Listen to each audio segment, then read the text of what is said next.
November 1943. The Pacific Ocean. The Japanese base of Rabaul, a jungle fortress in New Britain, is considered impregnable. Hundreds of anti-aircraft guns, dozens of Zero fighters, and squadrons of cruisers in the harbor are stationed there. But this morning, the sky will explode. At 6:15 a.m. local time, 80 American aircraft take off from airfields on Goodenough and La Islands. Leading the way are P-38 Lightnings, twin-tailed Lightnings, with 4 machine guns and a cannon in the nose. Behind them are B-25 Mitchell bombers flying so low their propellers almost touch the waves. Their goal is not just to bomb. Their goal is to destroy Rabaul in a single strike. Aboard one of the P-38s is Major Richard Bong, America's top ace. He already has 19 victories. Today, he's flying not for glory, but for tactics, to find Japanese fighters on the ground and burn them before they take off. At 7:42 a.m., the planes reach the coast. The clouds break. Beneath their wings is a harbor full of ships, the heavy cruisers Haguro and Myoko, destroyers, and transports. Anti-aircraft guns open fire. The first black clouds of explosions rise in the sky. But the Americans don't rise, they descend even lower. To 50 meters. The B-25s launch direct fire bombs. One hits the stern of the destroyer Shiratsuyu, the explosion lifts its nose into the air like a toy. The second series of bombs destroys ammunition dumps. Fire rolls along the ground, devouring parked aircraft.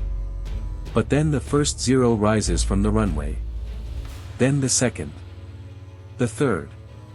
They rush to intercept the bombers. And then the fighter escorts enter the fray.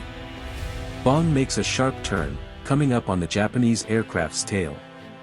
At a range of 200 meters, a burst of 12.7 mm machine gun fire erupts. Bullets pierce the Zero's fuselage, puncturing the fuel tank. The plane bursts into flames and plunges into the sea. But that's only the beginning. Chaos erupts over Rabaul, more than 100 aircraft in the same airspace. Bullets whistle just a meter from the cockpits. Anti-aircraft shells explode beneath the fuselages. One P-38 loses a wing, the pilot ejects, but the parachute fails to open. The Americans are suffering losses. But they don't retreat.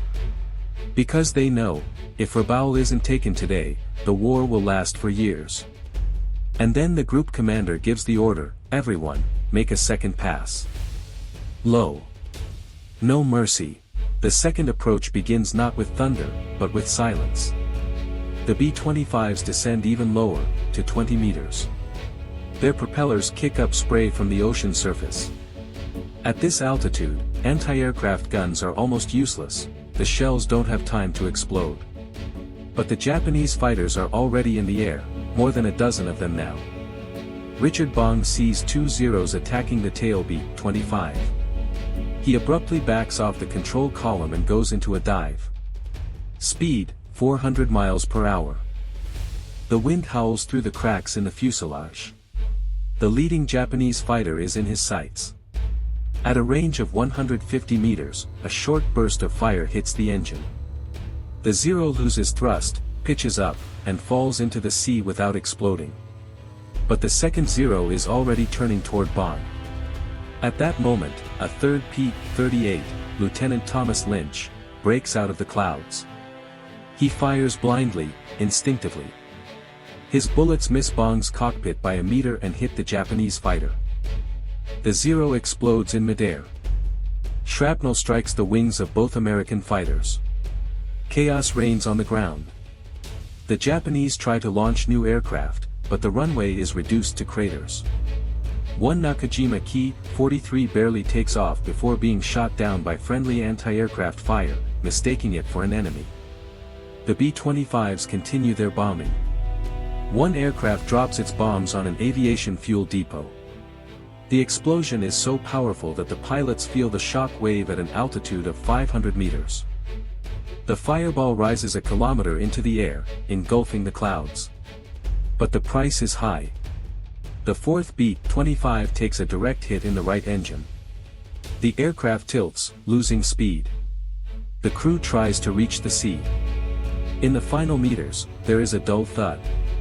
The aircraft falls apart. Only one gunner ejects, his parachute opens over the water. Meanwhile, Bong spots a new target, the heavy cruiser Myoko. Its anti-aircraft guns are firing non-stop. Bong makes a decision, one that surprised even his commander. He jettisons some of his ammunition to gain speed and dives straight for the bridge. At 700 kilometers per hour, he unleashes everything he has left, 200 rounds in 3 seconds. The bullets penetrate light armor, killing the fire control officers. The anti-aircraft fire ceases. This gives the B-25 a decisive opening. 2 bombers approach from the stern. Their bombs fall just meters from the Myoko's side. Underwater explosions tear through the hull. The cruiser begins to list. There is no longer order over Rabaul. Only smoke, flames, and the whistle of bullets. The Americans have lost 5 aircraft. But the Japanese, almost the entire air force at the base and a third of the fleet in the harbor. And all this in 47 minutes. The radio is filled with reports, target hit. I repeat, target hit. But Bong is silent. He looks at the burning island and thinks, this isn't the end. This is only the beginning. The Japanese base is in ruins, but not defeated. Through the smoke at the far end of the runway, Admiral Imamura's last chance appears, 3 Ki-44 Takatsu fighters, the fastest in the empire. They weren't supposed to be here. They were transferred from Truk only yesterday. The pilots are veterans of China, unafraid of death. They take off one after another, ignoring the craters beneath their wheels. Their target isn't a B-25. Their target is a P-38. Especially the one that has already shot down 3 planes. The one that dived on the bridge of Myoko. Bong spots them too late. The Ki-44s are accelerating faster than the Zeros. One is on its tail. A warning flashes on the instrument panel, enemy radar locked. But the P-38s have no radar. It's intuition. And it saves his life. Bong jerks the control column sharply to the left, going into a steep turn. The Ki-44's bullets pass where his fuselage was a second ago. Now he's the one being pursued. But Bong knows his tactics. He doesn't try to escape. He's luring the Japanese into a trap. He descends toward the jungle, almost touching the treetops. The Ki-44 follows him, too close. At this speed and altitude, the slightest mistake means death. And he does. The Japanese hits a treetop. His plane flips over in midair and crashes into the hillside. The explosion is silent, swallowed by the foliage. 2 remain. The second Ki-44 attacks from the sun. Bong is momentarily blinded. But at that moment, a 4th P-38, Captain Jerry Johnson, bursts out of the clouds. He fires without warning. His burst hits the Japanese's engine. The Ki-44 loses control, tries to turn, and collides with a third of its own fighters. 2 Japanese planes fall simultaneously, one into the sea, the other into the swamp beyond the harbor. Silence. True silence. Even the anti-aircraft guns have fallen silent. There are no more intact planes on the ground. In the harbor are 2 burning cruisers, 3 destroyers aground. Storage facilities are reduced to ashes. Aviation fuel burns on the water like a torch. The Americans lose contact with 2 B-25s. One may have reached lab. The other fell into the ocean. But the mission is accomplished. Completely. The command radio broadcasts, Rabaul is no longer a threat. I repeat, threat eliminated. Bong begins to turn back to base. His fuel is running low, 12 gallons. He will have enough if he doesn't encounter any new enemies. But he knows, there are no new enemies. Today, Japanese air power in the South Pacific has ceased to exist. Beneath his wing is an island that was a fortress. Now it's a grave. He feels no triumph. Only fatigue. And a strange calm. Because for the first time in the war, he sees, the end is possible. But while he's flying home, the next order is already being prepared at U.S. Naval Headquarters. Target, truck. Operation Hailstone. War doesn't wait. The last P-38 lands on LA. The wheels touch the runway, raising a cloud of dust. Mechanics rush to the plane, not because of the damage, but to see the pilot. Richard Bong climbs out slowly. His face is covered in soot, his hands are shaking. He doesn't say a word. He simply removes his helmet and looks east, where the smoke from Rabaul has disappeared. He doesn't yet know that today he became the 20th. That his name will go down in textbooks. He thinks about the loss of 3 friends. About the fact that one B-25 never returned. About the fact that the war doesn't end in a single day. But history is already writing its verdict.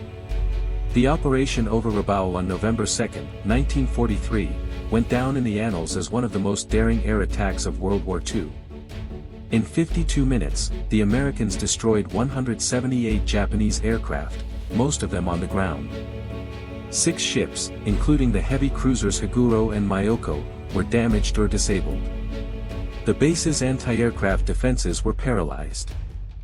Aircraft supplies were burned. Most importantly, Rabaul never again launched a single combat aircraft. The base, which Tokyo considered an impregnable citadel, became an isolated pocket. Japanese troops remained there until the end of the war, without reinforcements, without fuel, without hope.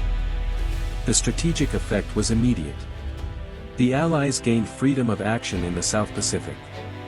A month later, Operation Cartwheel, the capture of Bougainville, began. And on February 1 to 2, 1944, the famous raid on Truk, the Japanese Pearl Harbor. And the key to this was Rabaul. U.S. losses, 8 aircraft, 26 pilots and crew members. A high price. But it was insignificant compared to what a ground assault on the fortified island could have cost. American command relied on air superiority, and won. For Richard Bong, that day was a turning point.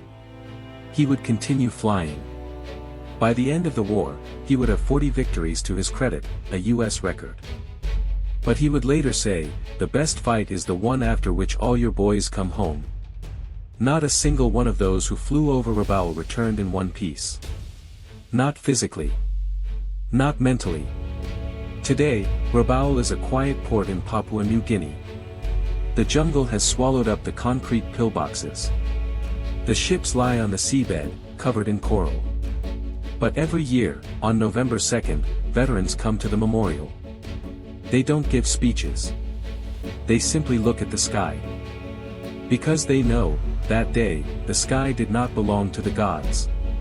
It belonged to those who dared to fly through fire, and return with the truth.